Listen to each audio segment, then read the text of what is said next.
Imagine acordar com uma notícia que parece completamente fora da realidade. Daquelas que fazem você pensar, isso não pode estar acontecendo de verdade. Uma seleção já classificada para a Copa do Mundo, simplesmente sendo substituída por outra que nem conseguiu a vaga. Parece absurdo, pois foi exatamente isso que entrou em pauta nos bastidores do futebol mundial, envolvendo política internacional, interesses estratégicos e figuras extremamente influentes. De um lado, um aliado direto de Donald Trump. Do outro, a entidade máxima do futebol mundial comandada por Gianni Infantino. E no meio dessa história, duas seleções com realidades completamente opostas, Irã e Itália. Mas o que está por trás dessa sugestão? Por que alguém proporia algo tão controverso? E principalmente, isso poderia acontecer de verdade?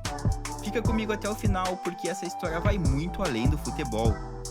Tudo começou com Paolo Zampolli, um nome que talvez não seja tão conhecido do grande público, mas que circula entre figuras de enorme poder.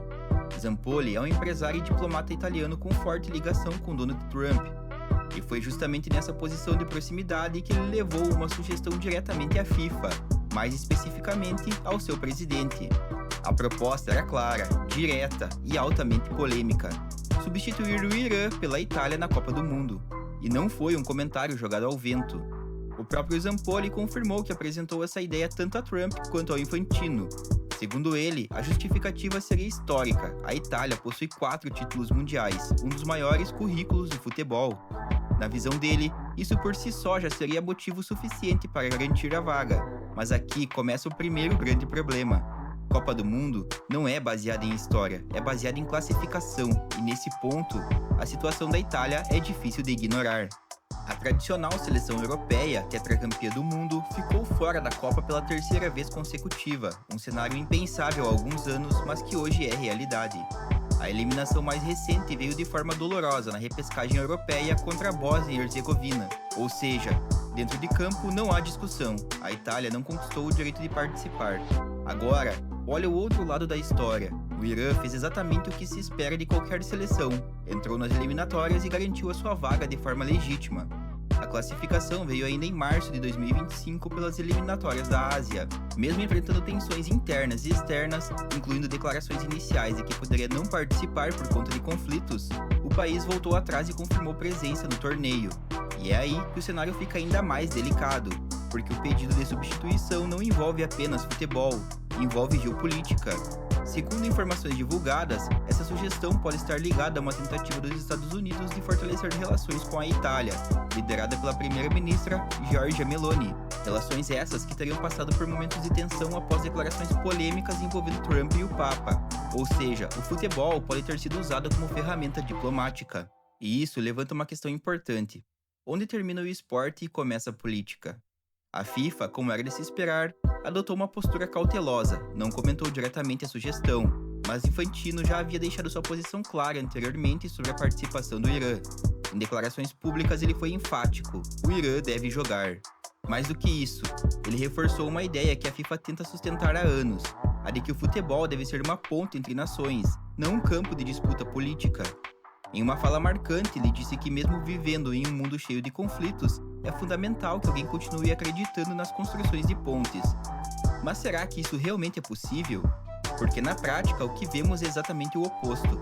O Irã, por exemplo, chegou a solicitar que suas partidas fossem transferidas para o México, outro país sede do torneio ao lado dos Estados Unidos e Canadá. O pedido foi negado. Mesmo assim, a seleção segue confirmada com estreia marcada contra a Nova Zelândia em Los Angeles, e isso reforça ainda mais a posição da FIFA. Até o momento, não há qualquer indicativo de mudança. Mas o simples fato dessa sugestão ter sido feita já acende um alerta, porque mostra que nos bastidores existem interesses muito maiores do que apenas o jogo. E mais do que isso, mostra que o futebol, por maior que seja a sua tentativa de neutralidade, está constantemente sendo puxado para o centro das disputas políticas. Agora, pensa comigo. E se uma seleção com vaga garantida pudesse ser substituída por decisão política, o que aconteceria com a credibilidade do torneio? O que aconteceria com o mérito esportivo? E principalmente, que mensagem isso passaria para o mundo? Agora que você entendeu o contexto, a gente precisa ir ainda mais fundo, porque essa discussão ganha um peso completamente diferente quando você conhece a história das seleções envolvidas.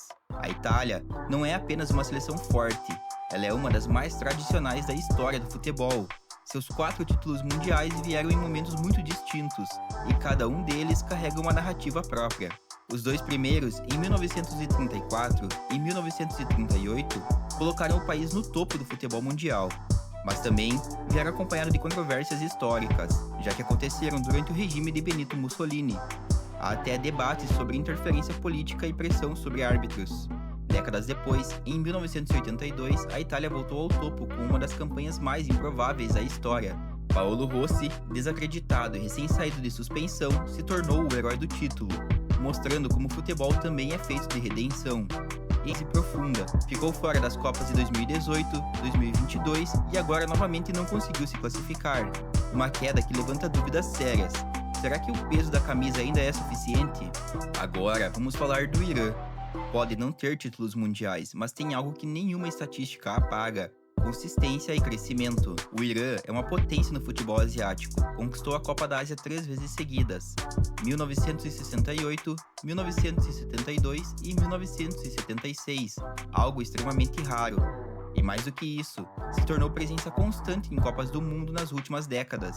Mesmo sem passar da fase de grupos, protagonizou momentos marcantes, como a vitória sobre os Estados Unidos em 1998, um jogo carregado de significado político, ou o quase avanço em 2018, quando segurou Portugal e ficou muito perto da classificação. E agora, mais uma vez, fez o que precisava ser feito, entrou em campo, venceu e garantiu sua vaga, sem atalhos, sem influência externa, só futebol. Quando a gente junta todas essas peças, a história ganha outra dimensão. De um lado, a Itália, gigante, histórica, mas em queda.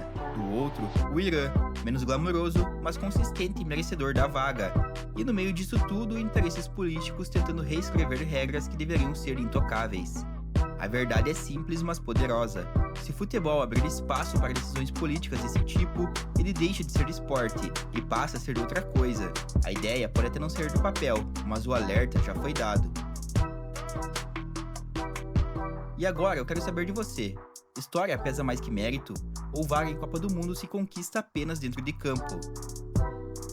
Se esse conteúdo te fez refletir, já deixa o like, se inscreve no canal e continua comigo no próximo vídeo, porque entender o que acontece fora do campo muda completamente a forma como a gente vê o jogo. Até a próxima!